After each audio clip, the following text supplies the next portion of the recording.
wilayah Madura itu selalu dikenal sebagai dark zone yang money politics-nya itu besar. Balik tadi ke yang sempat disinggung Pak Surahim di awal, Madura adalah kunci tadi itu, dengan yang pemilih di pulau Maduranya ada sekitar 10%-an, kemudian yang tersebar di luar Madura atau tanda kutip diasporanya atau mungkin Madura swastanya tadi istilahnya yang ada di luar pulau itu juga sekitar 7% yang memang lumayan. 18 ya. 18 sampai 20% itu ya.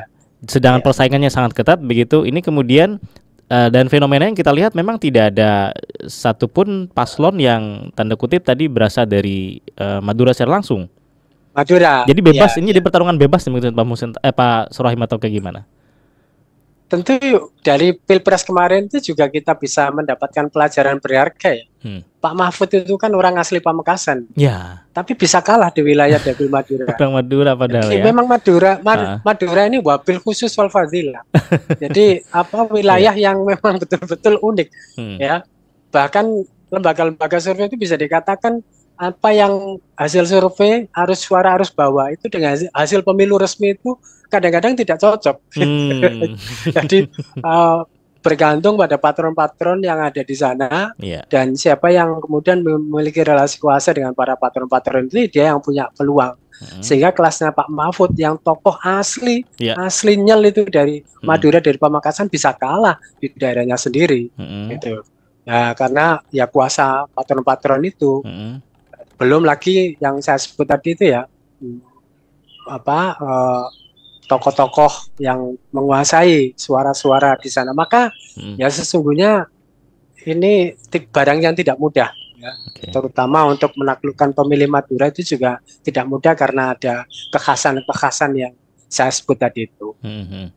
Baik, dan itu yang membuat kenapa kemudian pilkada di Jawa Timur itu selalu menghadirkan drama-drama dan juga sekaligus ya fenomena ngeri-ngeri sedap itu kalau kompetitif ya, kalau situasinya sangat-sangat berhimpitan ya, itu saya sendiri ya agak sulit ya untuk kemudian membaca arah bagaimana suara Madura itu akan berlabuh gitu, karena memang patron-patron yang menguasai suara di wilayah itu sangat beragam saat ini. Gitu. Jadi sangat beragam.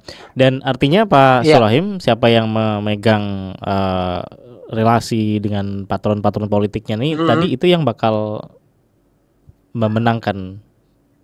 Iya, ya ceritanya ya akhirnya banyak-banyakan pasukan ya, banyak-banyakan pasukan darat yang bisa menguasai titik-titik suara di wilayah tertentu.